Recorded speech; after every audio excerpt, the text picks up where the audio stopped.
When you first sign on to your Webcampus, you will notice in the top left corner the courses available. Some of the courses may not just be online courses. If courses have online components, for example some classes may post grades, they can be found here. On the right side there are public announcements posted. For example, this one has the server maintenance. Be aware of such announcements. For example, we'll start with Sociology 101.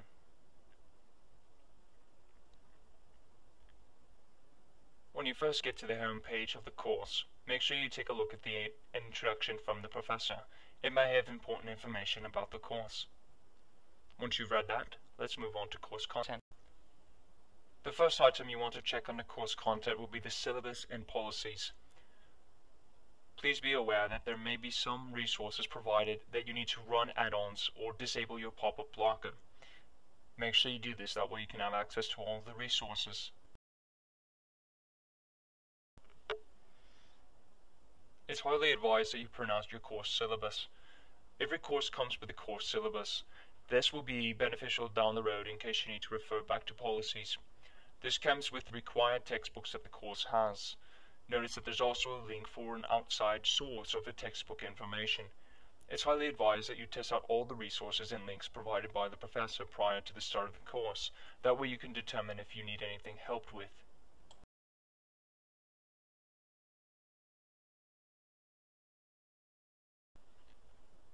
This syllabus includes course objectives and description, which is a good thing to review so you have an idea of what you're getting into with the course and what requirements there are. The next section is the evaluations and assignments. This has information about what assignments they have and the format of them, things like the written assignments, weekly quizzes shown here. It also provides you with the grading scale of the overall course.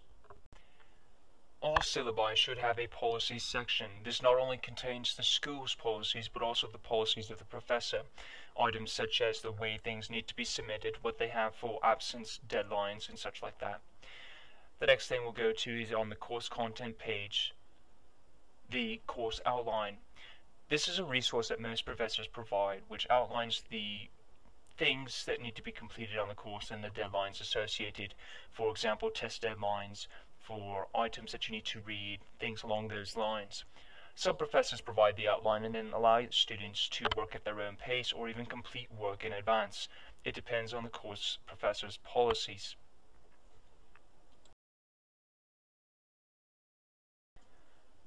We'll go ahead and return to course content and then go to the assignments tab.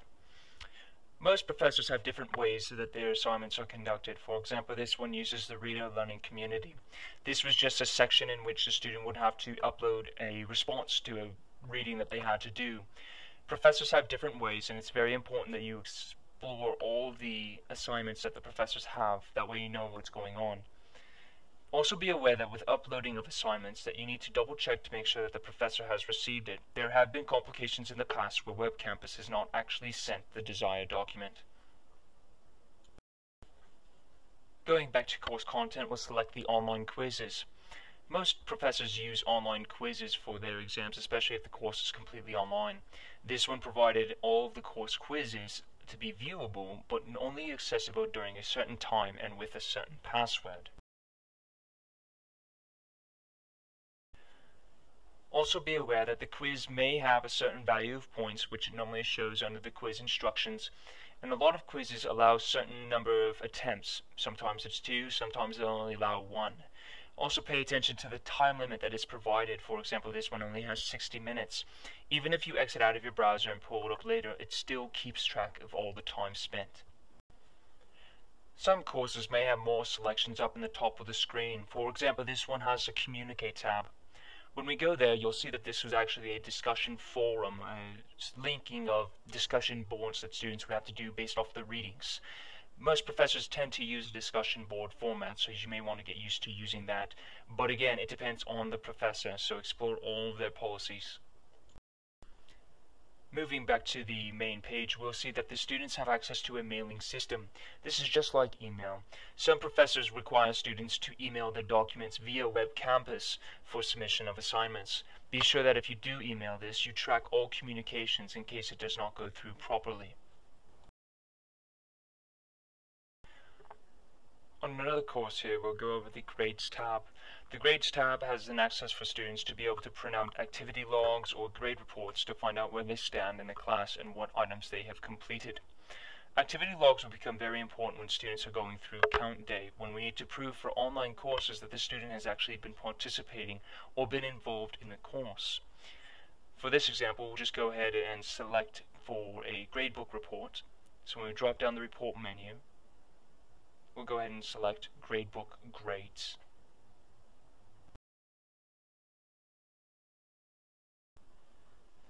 After it refreshes the report, it'll give you the option to select whether or not you want to see it as a chart or as a table. Table tends to be the more proper function for it. So when we run the table, you'll see what assignments have been completed and what grades have been received for those assignments.